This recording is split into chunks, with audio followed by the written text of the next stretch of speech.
Them man there, ain't nothing like them man there. My man, I stand up, give them man chairs. Them man Ladies and gentlemen, welcome to For the Culture TV. Myself, Richard Blackwood, and the man, the extraordinaire, JB Smooth, aka Jason Barrett. Salute the people, let them know you're here. In the building, my brother, in the building. So today we've got a really special guest. I'm really glad, I'm really pleased that she agreed to come on and talk about what she's been going through. We've had a lot of issues in our community around knife crime, around gun violence, and part of what this platform is about is to try to educate, is to try to uplift, and is to try to attack the problems that we have in the community from an honest place, because I feel like, you know, the truth will make us free. And so Keisha has kindly agreed to come in and to talk to us about what she's gone through. So we are so pleased to have you here, Keisha. We're so, God bless so you. pleased Thank you to have you here. Thank you for inviting me. You're welcome. So let's get into it. I heard you on the radio giving an interview with James O'Brien, and when you was talking, it moved me, hearing your truth, hearing your honesty, and hearing what you were saying about what you went through with your son. And so let's just kind of start from the beginning. First of all, your son's name. CJ. His name's Corey Jr., but I called him CJ. And so I have a concept. I did some work with the police and around gang violence, and so they invited me to come down to talk about, to give some feedback on a program that what they were trying to do was develop an app. It was with a private company. They were trying to develop an app to help to combat gang violence, and you know, it was an interesting concept. And so I went down there, and they started the meeting at 9 o'clock. They invited me to come along at 11 o'clock. When I got there, they'd already been brainstorming, and they had sort of like a board with a lot of post-it notes stuck on, and you know, they had like violence, knife crime, gun crime, all these post-it notes, glamorous lifestyle, hip hop, and all these different things stuck on the wall. And it was reasons why people join gangs. That was what the idea was. And so I stood there and I was looking at it, reasons why people become gang members, fast cars, you know, just all of these trainers. I remember, you know, all of these kind of things. And so this is the police. This was the police and a private sort of think tank. And so I said, can I get one of those post-it notes and a pen? So they were like, yeah, and they gave it to me, and I wrote grooming, and stuck it at the top. Yep. And the room went silent. And then someone said, what does that mean? What does that mean? And so I started explaining to them and about the grooming process of young men being groomed, particularly, but women, girls as well, but young boys being groomed to become gang members, and saying that it's the exact same process that the sex gangs, exploitation, sexual exploitation, the same way that they groom young girls to exploit them, is the same way that. But the difference is that the police treat predominantly the young girls that are groomed for sexual exploitation as victims, but they treat young boys that are groomed as criminals. And that's the big difference. And so they were kind of blown away, and I started explaining the whole process. Listening to the radio, it's exactly what you were saying. And so it completely struck a chord with me, which is why I wanted to kind of get you on. So let's talk about CJ. So one thing, you saying that in regards to the police, that's another eye-opener, because one thing, I don't know if you guys are aware of, they have the gang matrix. Have you heard of it? With that. So basically, it's something they've put together with youth offending teams. Everybody that works with young people are able, social services, police, are able to look at this list. This list has 3 different highlights: red, amber, green. Green is the fact that they've been seen around people that are in a gang. 3 is that they could be seen that they're now going to be starting in a gang. And red is the fact they're in a gang and this is the situation. Children have been put on this list just if they're being seen with somebody that's in a gang. So they're now being viewed as a criminal because they're talking about a gang matrix, even before this child knows, even before this child's doing anything. Okay. All right. So this child could just be seen. It could, this you have to look at it in different aspects. They could go to school together. Yeah. Could be They just his could be. friend. They could just be walking past, saying hello. You know, as the young ones do, that don't really want to be associated, but you got to know how you act in your area. And obviously you've got the hardcore ones that really should be on the list. But the whole point is they're labeling children already, and they're going to teach that, they're going to start dealing with them as such. And CJ was on that list. I found out after he passed, just because of what you just said, it's just reminded me of something else. I found out after he passed, about 2 months, the borough commander came to see me at my house. And he sat down with me, and it was really strange because I was thinking he's probably coming to apologise about the situation. I didn't really know what to accept. And he's coming and he's like, I just need to let you know something, that CJ was on this list and it got leaked in July before he passed via, they don't know who yet. And we don't know if this has got anything in relation to his death, or we can't say, but we just need to let you know before it gets out now. And they're going to do an investigation into how that's gone. So that's one thing. And I was just like, hold on. For one, I'm, as you well heard me say, I talk about all the things that was facing CJ before he passed. Then the fact of how he died, and now you're actually adding that you had my son in a particular light and was dealing with him as such. As I'm talking to every individual and letting them know what my son's going through, but you still kept him on that list. Yeah. The one thing that I want to say about this list is it's been leaked again since. It's happened twice. About 5 children, we're talking teenagers, that are on that list has passed away. This is why we have to not just look at these boys being caught up in these situations, but how they're being looked at completely in society. I know my son was seen as an offender rather than a vulnerable child. That's why I spoke up. That's why I continue to speak up, because I know what I was doing as a mother, and I know who I spoke to and who I engaged with and who didn't engage with me correctly. And I make sure I make notes of it. I make sure it was, if I had to send an email, that's what I was doing. I made sure I was on point. And I did that because I could see my son's light dimming. Do you mind if, only because I'm aware, and I know it's a horrible subject matter, but only because I'm aware that there are people watching that may not be too familiar. Okay, of course. As much as you can without, because obviously it's your story, but as much as you can so that people at home can be brought up to date as to what happened exactly. Okay, so on the 4th of September last year, I got a phone call from my dad by FaceTime saying, Keisha, CJ's been shot. I was just about to go under Holborn Station, literally buy the ticket, and I got that call, and I was like, I didn't have my headphones in, so I said, let me just plug in my headphones. What did you say, Dad? He said, CJ's been shot. I said, how do you know that? He said, a boy's run to the house and told me CJ's been shot. I said, so where's this boy now? He goes, he's running off. I said, well, you need to follow that boy, like, just follow him. And I'm seeing my dad running, and he's holding the phone in awkward ways, but it only took him like about 1.5 minutes. And I saw an ambulance, I saw a police officer, and I said, Dad, pass the phone to the police officer. And I said, hello, can you tell me what's going on? How is my son? He goes, who's your son? I said, CJ. He goes, Corey Jr. Davis? I said, yes. I can confirm I'm his mother. What's the situation? They said he's working on him now.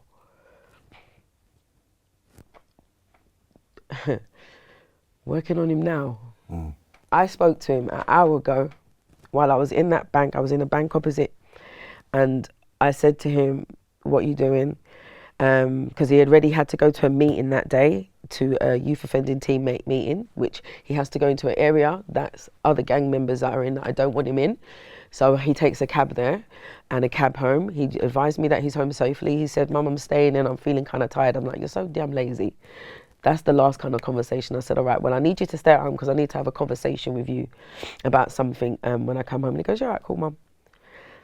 And they said they're working on him now. And I'm just like, he said he was at home. Like, what's happened? So I said, okay, where are you taking him to? We're taking him to the Royal London Hospital. And I just said, okay. And I put down the phone, and I just can remember just saying, CJ's been shot, CJ's been shot. just looking at my son's been shot. And I remember nearly falling to the floor, 2 ladies holding me up. They were burqas, they were Muslims, and they knelt with me there on the floor, and I said, Jesus, take the wheel. And I just, like every time I think of that moment, not my boy, that's all I'm thinking. They can't be telling me about my boy. And I'm just saying, Jesus, if there's anything I need you to do for me right now, is to take the wheel of this situation. I saw a black taxi in front of me. I knew I need to get in that. There was somebody getting out of it. I just remember a hustle and a bustle, and then I was in there and I was on the floor and I was praying, and I called my mum in Jamaica. I told her, Mummy, CJ's been shot, you need to pray. She goes, what did you say? She said, I'm in a supermarket. What did you just say to me, Keisha? I said, Mummy, Daddy's just told me CJ's been shot, you need to pray. I came off the phone to her. I phoned my brother. I phoned my best friend.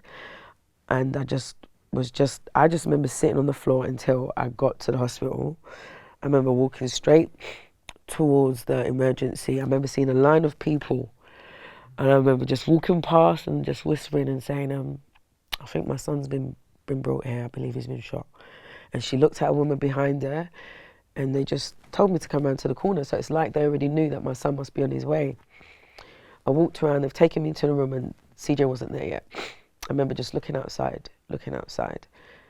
And then I remember seeing police officers and in navy blue outfits with guns, and I was like, okay, he's probably here. And I remember looking in the room and realising my brother's there. Like I was oblivious to what was going on. And to not cut a long story short, but to not go through as much, the police, the doctors came to me, advised me that he's been shot.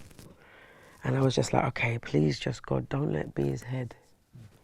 I just anything but his head. And they said, he's been shot in his head. And I said, okay. I said, okay, well, I watch CSI. I watch like crime programs. Let it be like just one bullet so they can lodge it out. I'm like thinking, I'm just being technical in my head. I don't want it to be a shotgun. And as soon as I said that, he goes, it was with a shotgun. I'm like, okay. And they said they were going to operate on him. The operation would take about 6 hours, and that I can go and see him before. I went to go and see him. In going to see him, I remember seeing Jamal, a friend, the person that was there with him, the other person that got shot. And I remember going, that's Jamal. And the police go, do you know him? And I'm like, yeah, that's my son's friend. They're like, how do you know him? I was like, are you really coming to attack me like this now? So I just thought, do you know what? Let me get to my son. I remember seeing my son. I remember looking at him and he looked fine, just apart from the head. And when I say that, it's because I just wanted to see him fine. Yeah, I didn't want to look at the head. I could see there was blood, I could see there was bandage, but he was warm and I could feel him and I could talk to him. So I told him I was there and that he's going to be operated on and I'm going to be there when he comes back. They were back within an hour and a half. It was going deeper and deeper. I was just going into a hole. That's how it felt. Like it felt like the room was just closing in and I'm in a nightmare and I'm still in it. And they said to me, they opened his head and they tried to take out the pellets, but his brain started crumbling. So they had to put that back on. They said anywhere else in your body, it rejects, but in your brain it doesn't. I heard them say brain dead. Then they said they were taking him upstairs. So I disregarded everything else before and went with them upstairs to say that they was going to monitor him. And then basically over the next 2 days, I got to understand the levity of the seriousness of what was going on. I saw the CT scan, I saw the amount of pellets that was left in his head. And I just tried to get everybody to understand who my son is. Everybody that was involved, like this is him, this is who my boy is. I know you're working on him, but I don't understand why he's here right now, but this is him. In that moment, everybody's coming, so many friends, so many family, my church, everybody came, but it's by the next day when I realised they had to do these 5 tests, which was squeeze on his eye to see if it would jerk, no, put cold water in his ear to see if eyes would move, put a tube down the ventilator to see if he would gag, then put an actual tube down his throat to see if he would gag, and then obviously the last one was to turn off the ventilator to see if he would breathe by himself, and he wouldn't. So then that's when I knew I'm being selfish now if I am actually keep my son there any further. So I had to turn off the life support machine on the second day. I don't want you to. I mean, like I'm feeling pain for you. It's the first time I met you.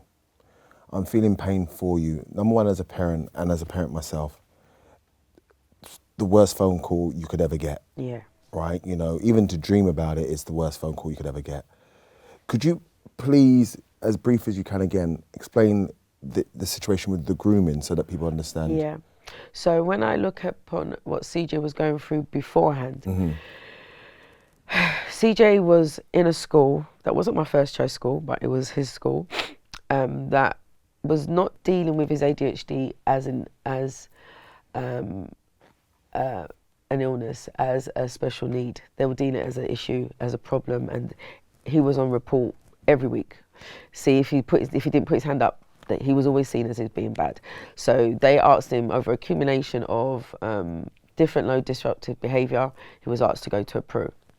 A PRU is a pupil referral unit. He went to this pupil referral unit.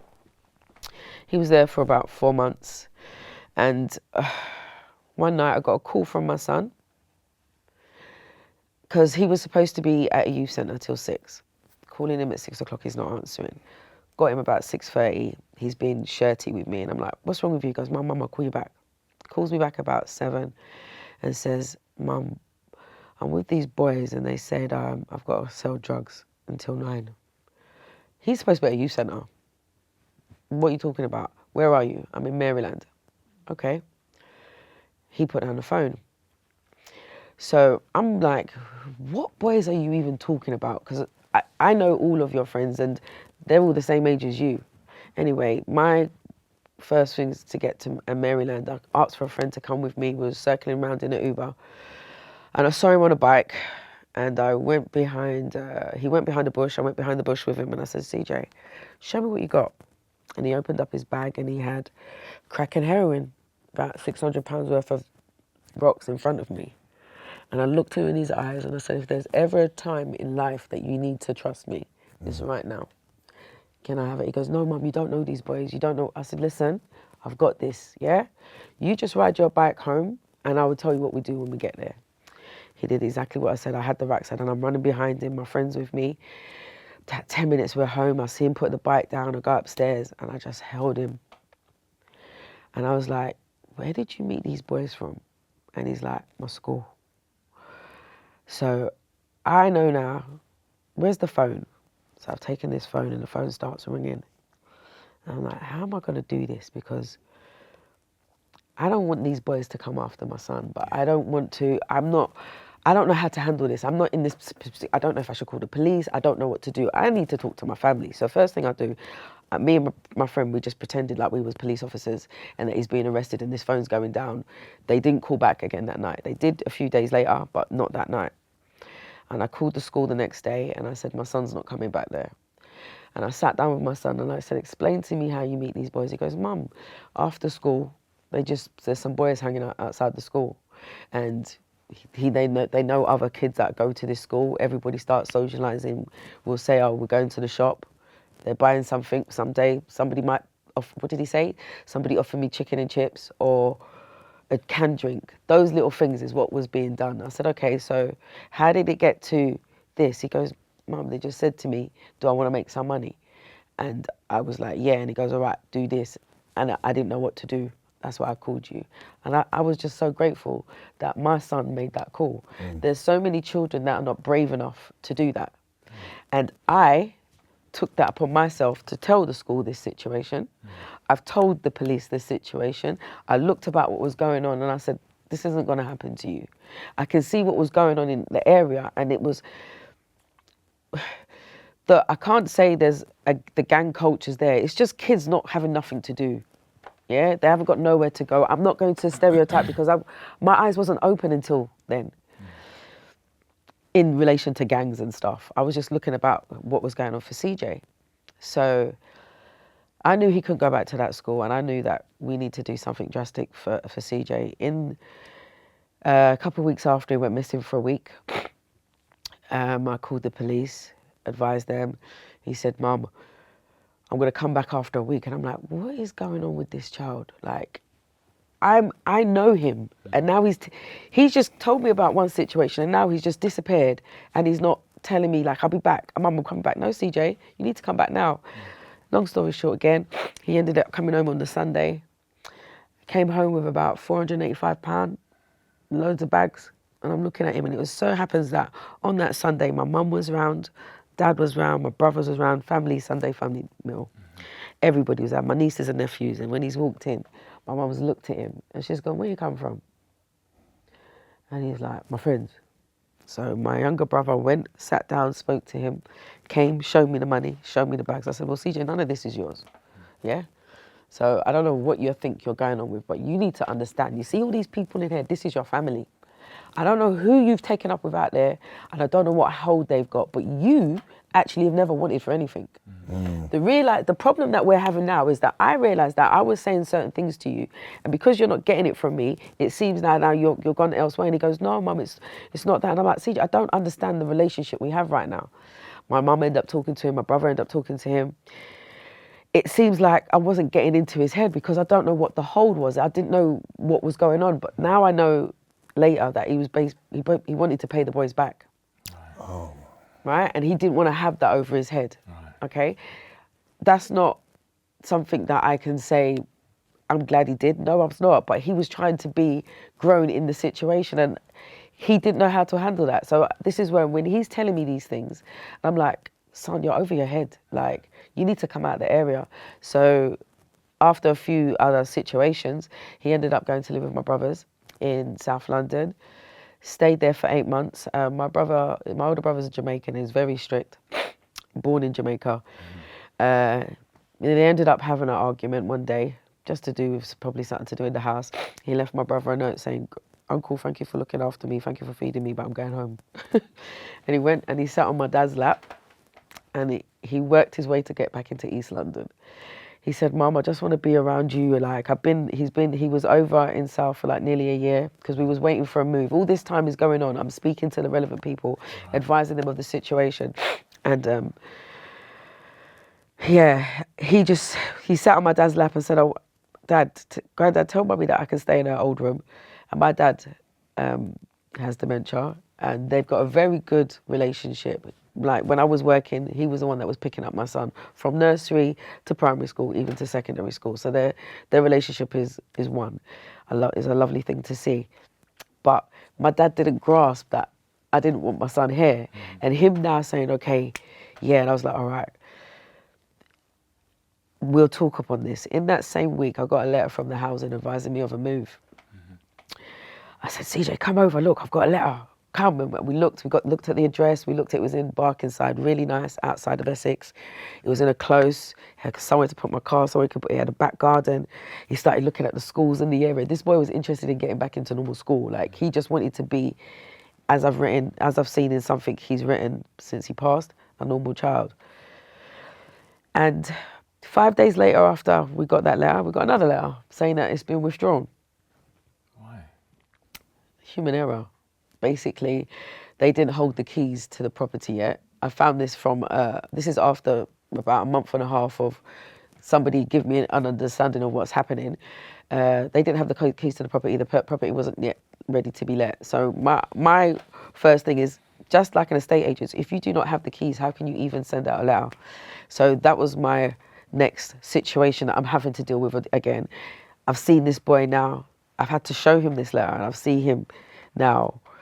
His light dim again. I can only call it that because I see when he sinks, like, because he's just like, he wants something and then he's just getting pushed back. And I'm like, I don't know how to get him out of this situation. So that all happened in the same week. So I wasn't really trying to say, right, let's go back to my brothers. I was like, okay, it's summer holidays now. I want to spend some time with you because he's been at my brother for so long and we do a lot of things together as a family. So I wanted to try and get back into his head more, see where his head's at and stuff. So I allowed him to stay at my dad's. And 6 weeks later, he told my dad, just like I said, that day when I got the call. And he said, "Granddad, I'm going to the shop, I'll be back in 10 minutes." And he got shot in a park. And am I correct in understanding that these guys made a song or something? Yeah, they made a drill song. I say the people that are claiming to have taken my son's life, because we haven't arrested anybody, but this gang has said, "We laughed when we see you buried your son," and they're talking about my son. And they're talking to me because you said you laugh when you see you bury my son. And I'm like, everybody in the area, when I know What area is this, sorry? this is East London, so this is Newham. Newham, okay. Okay, so like I'm living in by Stratford side, and Yes. this gang is from Beckton. So basically they have postcode war. Mm-hmm. CJ's, they see him as a civilian. They know he's a civilian. They know he's not a member of a gang. They don't care. They're just the fact that he's from that area. So my son has gone now just for the reason of a postcode war. No one will talk up because we don't have any evidence on the people that's killed. It has been known who has killed my son, but we don't have nothing to put them behind bars. And the fact that these alleged kids are, not alleged by you, but in terms of but you know, the fact that they've made this song, Yeah. the police are not using that as any form of... Well, I think they're trying to now start look at what they can do in regards to drill music, if they can use it in regards to conspiracy. It's still an ongoing situation because it's got to go high up. It's changing law. So it's something in the process. But I think drill music is about people killing or hurting people. Actual events. That's what drill music's about. On some aspects, I understand when people have an art and want to speak on that art. But when you're talking about a child that's not involved in your stuff or what you want to do, and you're talking about my son and my family, and I planned my son. This is what I want you to understand. He wasn't just a mistake. He was planned. I was raising him to be a strong black man. And society and what is surrounded because of how we're failing our children. And I say that as a whole because we're not speaking up enough. And we're not looking at how little things are affecting these children into a bigger picture. And this is the letdown. So I will always continue to try and do so. But yeah.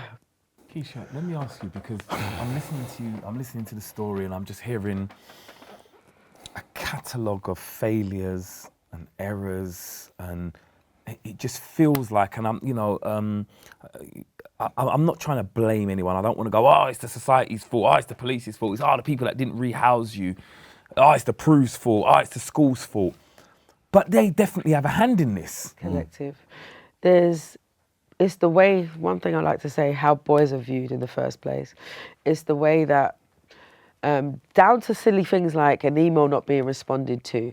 Like these things, as much as they're little things, they mount up because that email one thing I would like to say also, the social services have a big turnover right now. And when they're involved with your child, CJ, in the space of 6 months, because the fact that I told them of the drugs and the fact that he ran away, he had 4 social workers. So when I'm emailing one to say this is what's going on, that's hit the wrong email address. That email hasn't been responded to. Okay, these are the things that they're highlighting now because they've had to do a serious case review on CJ. I'm stating these things. I remember writing emails to a social worker and I'm saying, I feel like I'm fighting for my son, and it's normally that we're supposed to fight together for this child's safety, but it doesn't feel like that's what you're doing. And now, to this day, I've never received a response to that email. The way that different levels, like when it's education and CJ's special needs, as the ADHD was an issue, I didn't know that he could have, there's a thing called a statement, okay? And with certain things like that, I did it when he was at primary school, but I didn't know I could have done it again in secondary school. It's the knowledge of knowing what you can and can't do for children. So they would prefer to have a label, deal with them accordingly, and then get it on. And when I say that, it's because CJ School was an academy. They're now striving for high achieving. Okay, so that everybody's got their own agenda, and these factors came into CJ's life. These things were such. We're talking about a child that needs to grow, that's trying to learn how to be. And in the last year of his life, he's been labelled so many different things, but that's not who CJ was. I've known him for 14 years. That last year was not him. That wasn't his all, that's what I mean.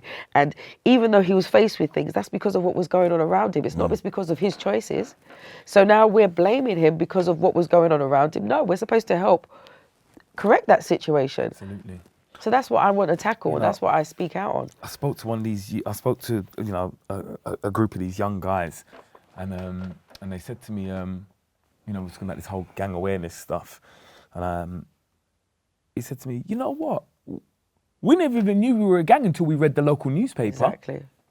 It was just me, my cousin, and two of my brothers that we used to just sit on a wall and bust joke and whatever. Yeah. And we had a little fight with a group of other boys, as boys do. But why are they sitting on a wall? Well, that's a question. But what I'm looking at is that the newspaper, then, the local newspaper writes, X blah, blah, blah, blah, gang. Yeah. And they're reading it going, whoa, look at this. Now they start moving into that. Yeah. Being empowered. Well, this gang. I can't remember the name of the estate, but it was that estate's name, gang, and then they became that. Before that, it was just two cousins and two brothers. Yeah, do you get what I'm trying to say to you? That was just chilling on the corner. But that's my point. They've got nowhere else to go, so they've chosen to sit together, chill out, and because now they've been seen on a corner, they're being associated as a gang. Yeah. Okay? Somebody may walk past them that may be seen as another gang member. Now those people are now all being associated as gang members. We've pushed them to this level. Do you understand what I mean? We have nowhere for them to go. If we don't have youth centres, me and you, when we go somewhere, we go there. Yeah. We don't hang on a street corner and stand up. If we want to do something, we'll go to a bar. If we want to socialise, we go museums. We do whatever we want to do. Yeah, but we don't hang out on street corners. So why now are we allowing our children to do this? And now when they are doing that, we're calling them in gangs. But I have to agree with you with that, because maybe I'm very conservative or old school when it comes to this view. I was raised this way, so, and I stand by it, which is that when I left the house, my granddad came in. I was raised by my grandparents. My granddad would come in a bit later from work, so I was from school to when my granddad came in. It was me and my grandma. She was more hands-on, I guess, in that aspect. If I said to her I was playing out, or if I asked to play out, shall I say, she knew where I'd be. Exactly. So there was a park where we used to ride our BMXs, right? There was a park just going into sort of Mitcham area where I grew up. Or I would go down to where a few of my friends lived, like doors from each other, down a road called Links Road. And we would play pat ball against the wall. Right? Now, she knew that down that road, I knew the parents of the kids. Exactly. So, and the parents could actually see us playing pat ball on the wall. So we'd be there, or I'd be on the BMX in that area where it was actually a youth centre. So they would watch us, Woodland Way, and they'd watch us, right, blah, blah. Those are the only two places I'd be, right?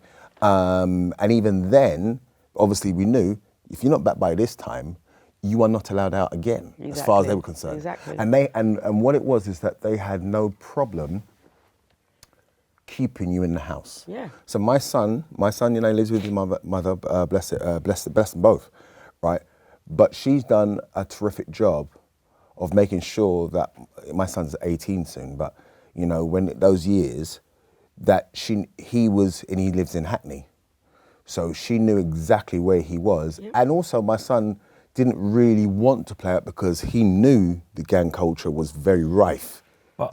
And I get what you're saying, sorry to cut you, but the reason why I want to jump in is because from what you're saying, it wasn't even about that. He went to that Peru, so it was almost like the school exclusion created the environment. Exactly, and this is what I'm saying, because CJ was from this area the whole time, okay? He grew up where he passed his primary school, his nursery was like 30 seconds, his secondary school's a minute away, my dad's house a minute and a half away. So this is where he lives.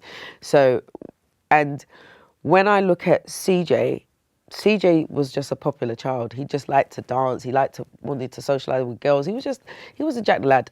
Not a Jack the Lad. What should I say? He was, in school, I say a class clown, but he liked to be liked and sociable, right? So he would be in the area, but I always make sure CJ had a regiment of things to do, okay? He was brought up in theatre schools. He went to football, dancing, that was his passion. This last year is the year when he goes, Mum, I don't want to go play school no more, play scheme anymore. This is the year when he's changing, Understood. okay? So I'm having to fight with the change, Yes. okay? That wasn't an issue for me. I'm just moving with the change. But then I'm seeing, all right, this boy's not doing what I'm asking to do. You know what? You're not having your phone right now. Because I was very strict. I'm old school like my parents, okay? So again, I'd like to say, CJ didn't ever want for nothing, but if you're not doing what I'm saying, you're not getting what you're supposed to get. So, 100%. and that's how it was. 100%. So now I'm realizing CJ's been able to go on his Snapchat, but he don't have a phone. So I used to check on certain things, and I'm like, how did you do that? Oh, my friends let me use it. So these are other friends that he's now met in this crew that are showing him, look, you can go on my phone. So they're now they're allowing him to have this little extra freedom that he couldn't get at home. And I was realizing this. I'm saying these are the little things that's associated with grooming, because he didn't see it as anything. Okay, he's seeing them like, oh, let me use your phone. When he's now walking to the shop with them, he's not seeing it as, they've just bought me something. Because my mum always told me, don't accept nothing from no friend. Yeah, that's how I grew up. Listen, so because this is where I want to. I mean, there's so much. Because, like I say, I understand the grooming situation. That is what it is in a large percentage of the cases. Yeah. Like you say, there's some kids that are just bad. We just got to accept that, and we got to be honest about that. But a lot of the time, it is go and buy me a drink. One of the older boys, go and buy me a drink and buy yourself one. Yep. It is go and buy a chicken and chips and buy yourself one, or keep the change. Yep. And then you start developing that relationship with that Exactly. person, and then all of a sudden that escalates to come buy you a fresh pair of kicks. Come, let me go and kick you out, and it develops and develops, and then it's go and put this under your bed for me and don't tell your mum. Go and look after this. Go and sell this or whatever.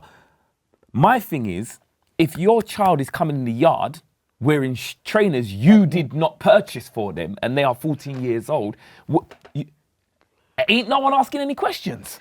Well, there seems that you can see in society that we can only assume not. And I can only talk my truth. This is my point. My eyes weren't closed. And that's why I speak upon that. And this is why I say in community, you've got to open your eyes, and you're not, everybody's going to think, no, not my son. But I didn't expect my son to have a bag full of cocaine. And when I just was glad that he came to me because he was scared. Because he was out of his depth. He realized, I don't want this. But now, how do I go about this? And I had to actually take him out of the area for a good 8 months for him to realize, okay, I'm not associated with that. And when he did come back, CJ knew not to be up and down on the street. CJ knew, because he didn't want to be seen by certain people so they could feel like, oh, they can draw him back in. He was just like, Mum, I'm just waiting for the move. So for me, I'm looking at the things that was going on for me, and I talk on that, and that's I look at them as teaching points. Because again, I remember when CJ came in the house, just like you said, with these bags, my whole family in the house, you know? And this boy is coming in bright. That's all that's going through my head. This boy is bright. How dare you come? But I looked in his eyes, bags. I'm like, he's got bags. Look, what has he been doing? And I'm like, what have they got my child doing? So I said, all right, Kiddy, my younger, is 10 years between them two. They're really close. So you know he likes to relate to an older man. So they're talking, and he's come back with the money, and I'm just like, Kenny, what's going on? He goes, sis, we just need to get him out of this area. Like, my family is what my support background was. When CJ passed, CJ was not in a gang. CJ was on side. CJ was chilling. Yes, CJ was still doing things I may not like, but he's still a boy, and I'm still able to reprimand him and deal with that. But he went to a park on a day, and he's gone. And now I have to now talk on these aspects of what I saw as the issues. You've got a generation of sick people that think that murder is cool, right? Because me and Jason, we speak about this as well. Like, you go to certain quote unquote third world countries. If somebody robs you, they could kill you by robbing you, but they're trying to take something from you that they believe they need, even if it's wrong. These kids don't need anything from you. Does it make sense? They're not coming to take something of you. They just want to take your life. And for me, the sickness. And this is why I say, once again, the parents out there, just like you was very vigilant in making sure that your son, you was obviously vigilant because your son knew he could call you. Yeah. Do you understand what I'm saying? So you instilled all the right things, right? I don't know how much of it you feel within yourself, but you instilled everything because No, I he believe called I you. did. I when it comes to those kind of aspects, the relationship I had with him was very close. Yes. So he told me things that people wouldn't imagine my son was telling me. Yeah. And I could tell you some stories and I'd be like, okay, I remember even a couple of weeks before, he told me something and I was at Nando's with him and a tear came out of my eye and he goes, Mum, if you want me to tell you things, like you can't do that. I was like, all right, cool. Because he's opening up. Like he told me he smoked and I was like, CJ, you know, if you start smoking, your brain doesn't stop growing until it's 23. Like, you can't be doing that. And he goes, yeah, but Mum, when did you start smoking? I'm like, CJ, we're not talking about me. You know when they have that little, but the fact is it was a real conversation. Yeah, but he still told me. Yeah. Like, so that's what I got at from that. Regardless of that he still wants to have a bit of banter, he's still letting me in to let me know where his mindset is and still guide him. Yeah, okay? that's right. This is what made me feel okay with what I'm seeing. Going back to what you just said, you know when you just said about these kids that we're growing, picture these kids now that are getting stabbed, yeah? And surviving. How are they feeling inside their head? They're angry. Yeah. They're being looked on society as a certain way anyway. They don't know who to turn to, right? Because we ain't showing them who to turn to. We now are trying to come up and explain that it's us, the olders. We're olders, not these little 5-year-olders. I don't know where they get this terminology of olders. We're the elders. You're supposed to come to us for advice. We're not expecting you to be squeaky clean, but you need to understand there's levels. If you carry a knife, you can kill someone and you will go to jail. Like, there's nobody giving them the downside. Yeah, you can have money, you can do this. No. But we're raising, some kids are getting stabbed and surviving and they're just turning cold. Listen, I again, this subject matter comes home really strongly because the director on our show, Leon, his brother was stabbed and survived. Yep. And one of he made a documentary about it called "That's Not Ours."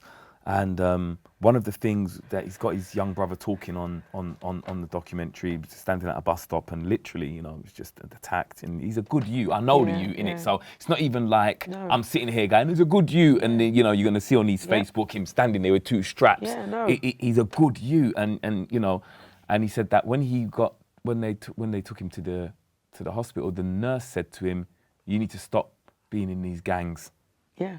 And it was this idea that the victim is being looked on as a perpetrator and almost you not you deserve this, but you brought this on yourself. You brought this on yourself. Now, this is like what I'm you saying, said, how they're looking, when they're coming out of it. And I think another thing as well that we're not taking into consideration, your son was shot in his head. Jesus, even saying that is when I hear it, yeah. Oh, Keisha, man, I tell you, man, I tell you. I don't. And I'm in disbelief. Like, I talk and I will say, but I'm just like, what? Like, really? And he was with someone.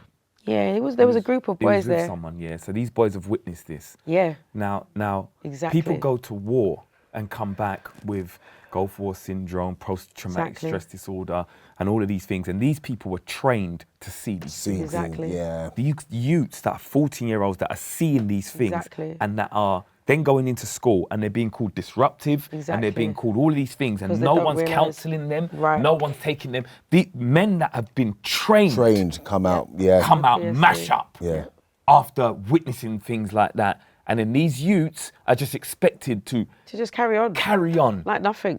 If they go into class and they're just seen to be quiet or just angry because of what they've had to see, go out of class. They're not dealt with their actual needs. This is why when Leon showed me that documentary, Oh, you saw it? Okay. Yeah. And the first thing that I wanted to say is, I said, how is he? I just wanted to know, how is his brother? How is he coping? Because for me, that's so traumatic. Yeah. Like, can you imagine being stabbed there and surviving and just for no apparent, you got stabbed for no apparent reason. Yeah, and then you go to the hospital and the person says to you, you've caused this yourself, basically. Yeah. That hurts. Of course it does. And that's why when I just saw that, I was just, the pain I felt for his brother was just like, it angers me that we're looking at these boys like this. And we're not even looking about what's going on up here. This is why a part of my journey, I'm doing psychosocial studies. I'm looking to go into therapy.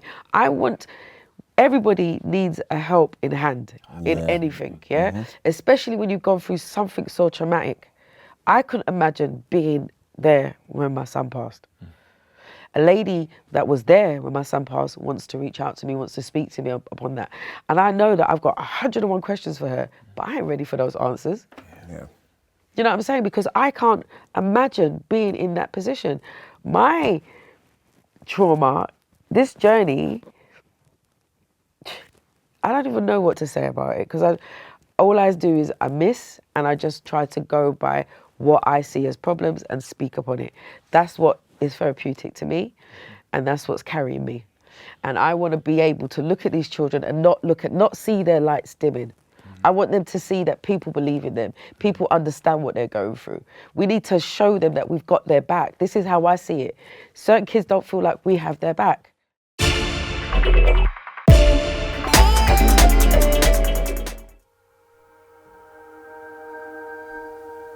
I myself was stabbed not too long ago, sometime this year, at the beginning of April. While I was in the hospital, I was being discharged from the hospital. The nurse told me when I come out of there, I must stop carrying knives and to stop fighting. She told me no more carrying knives and stop fighting. I've never carried a knife, ever, and I've never been in a gang. So for her to tell me to stop carrying a knife and to stop fighting, it hurts, actually. It does hurt. It does hurt.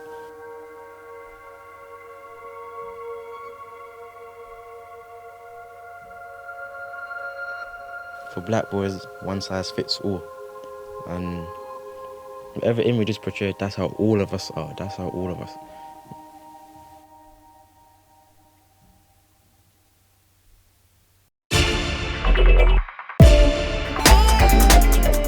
One of the things that you said, you know, when CJ called you, you called a friend, Yeah. you went looking Yeah. for him and so on and so forth. And in all of this, where's CJ's dad? CJ's dad lives up in Bradford. Okay. So he wasn't in his life.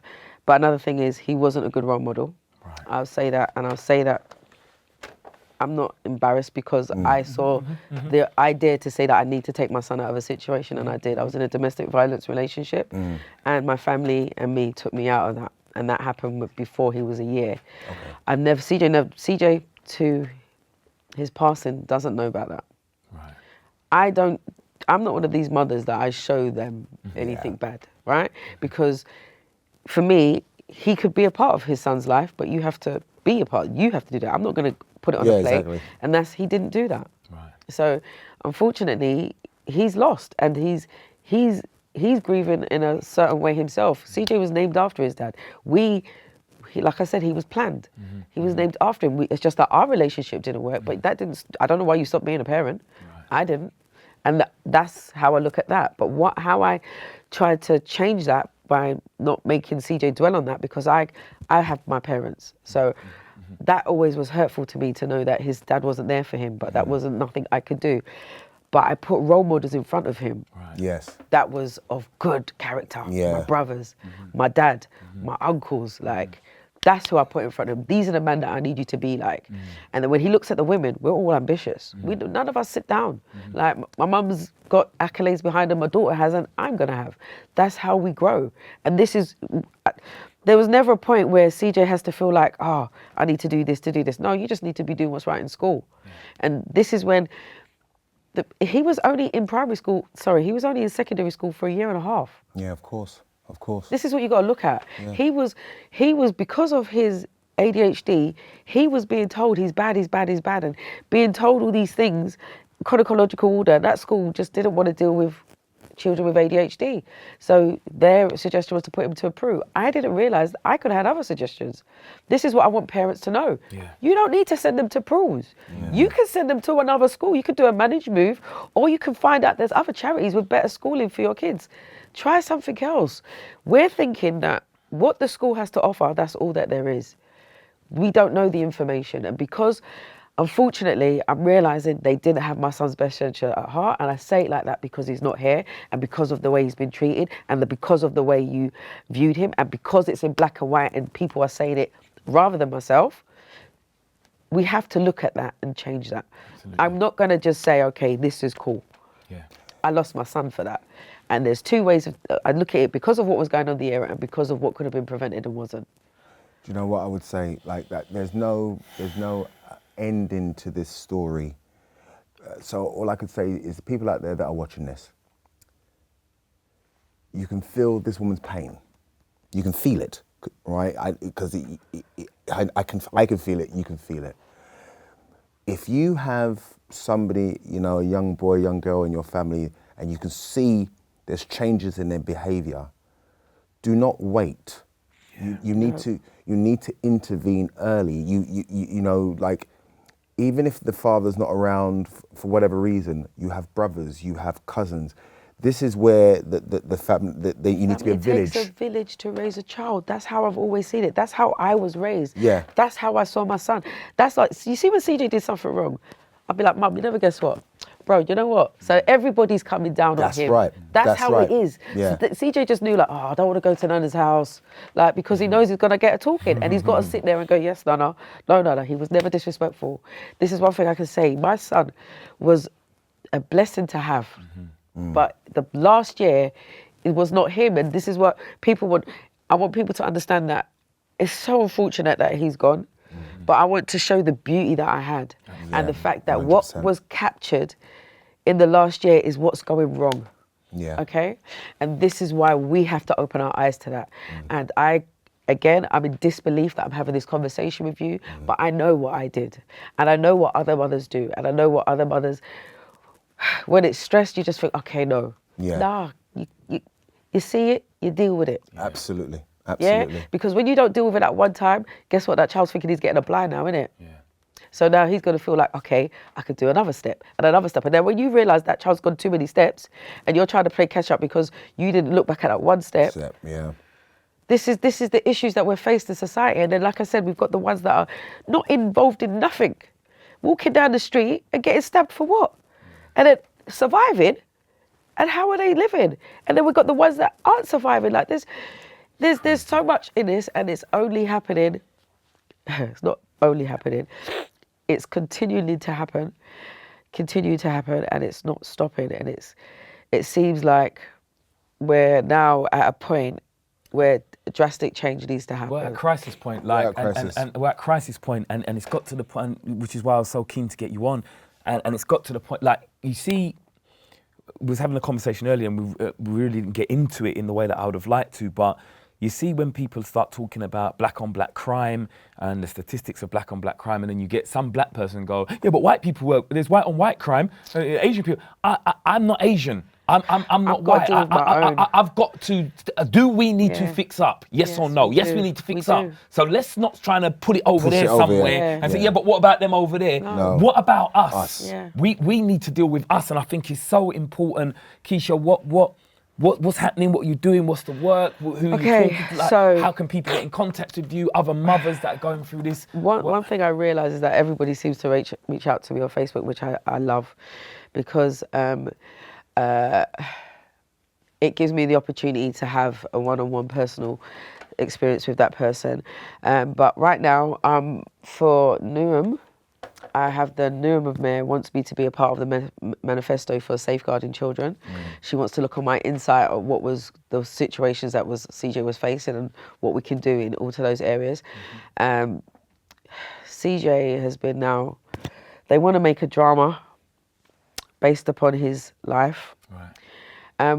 The way I see that this could really help the situation is because of all the little intricate situations that I had with him. Yeah. So you can see how small and how big these things are and how they can go. And I know that there'll be a lot of people that can relate to them and be like, I wish I knew what I could do at that point. I want us to turn this into teachings. I want us to be able to look at what's going on and put it in a better perspective. But yeah, the only thing that I'm really mostly concerned of is really sorting out myself. Because since this has occurred, I've not been back to my house. I need to sort out what's going on. My dad's got dementia, so there's a lot more going on for me. So once I've grasped how to manage my new me, because one thing, when I say that, it's because I had a daughter before. I have a daughter before CJ. I've only known how to be a mum. On that day, I stopped being a mum, and I had to now look at who am I. That was weird, because it's a different thing. So I'm trying to get to grasp with me. How is she coping with it? Sorry to cut you there. How is she coping with not having a little baby? She's an introvert. She doesn't really speak much, but she speaks to me. And that's the point of everything, is talking, understanding your feelings, knowing how you feel, and knowing that this too shall pass. Sometimes it takes long. When I mean this pass, we're never going to not miss him, but it's just a way to a coping mechanism. Of course. But it's also to, like I said, is the bigger picture, what can we do? And I want her to believe that we're not just going to sit on things like this. We need to be able to encourage children. So she's still working. She's still headstrong in what she's doing. She does FX trading, and she's also doing something else that I've forgotten right now. But yeah, I'm just looking to do what I can for. I say I'm starting with CJ's friends. I look at Newham because I see there's a big issue in Newham right now. So whatever I can put my hand on over there, I'm doing I say from a distance, because I can't live there because that's where I lost my son. Understood. But I would do what I can in that area, and I want it to go on a bigger grasp. I believe that government are understanding now that we need to look at it as a health approach and the holistic idea of all the things that are surrounding the children. And I want to be a part of that. So I have the right ears, I have the right people to talk to, and I'm pushing with that right now. Keisha, we've got a wrap. Yes. Thank you so much for coming down. You're a very brave woman, like, to speak on it and to put your message out there. But I do believe everything is happening here for a reason, and somebody out there is going to receive your message in the way that they need to. Yeah. Right, and you're going to help more people than you know. Right, which is, it can never take away the pain that you feel. But somebody out there right now could be watching this, seeing those traits within their child, and intervene in a way that maybe helps or even stops the situation. Can I just say to you both as well? Exactly what you need to say. I applaud you both for tackling this issue, because it's moments like this that is a part of the solution. Don't ever give up hope. We are a part of the solution. Mm-hmm. This is a part of the solution. As all these little things that we can do, it all will build up to what needs to be accomplished in the long run. And again, just thank you for allowing me to talk about my son. Thank you for coming in. God bless you. For coming in. Thanks, Sue. God bless you, darling. Thank you. God bless you.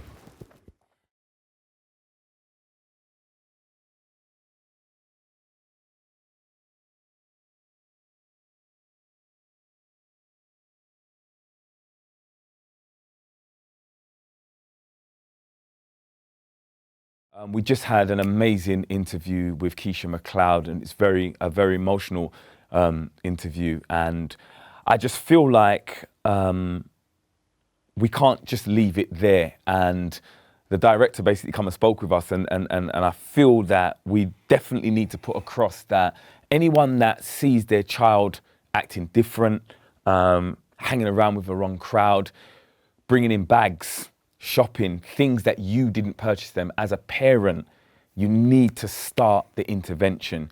You need to have the conversations. You know, one of the things that Keisha was bringing out was the importance of talking to CJ. And I think that that's where it needs to start. And you need to seek the help for your child before it's too late. It's on you. The problems are within our community, and also the solutions are within our community. And the solutions start with speaking. So I think it's really, really important as parents that we keep the lines of communication open with our children. And if we see changes in their behavior, you know, I mean, I'm of the opinion, if your child's under a certain age, that their Facebook, you're supposed to know the password. Their Snapchat, their whatever it is, you're supposed to know the password. You're supposed to be able to go in your child's room and look around, look under the bed. If there's anything there that shouldn't be there, you need to intervene.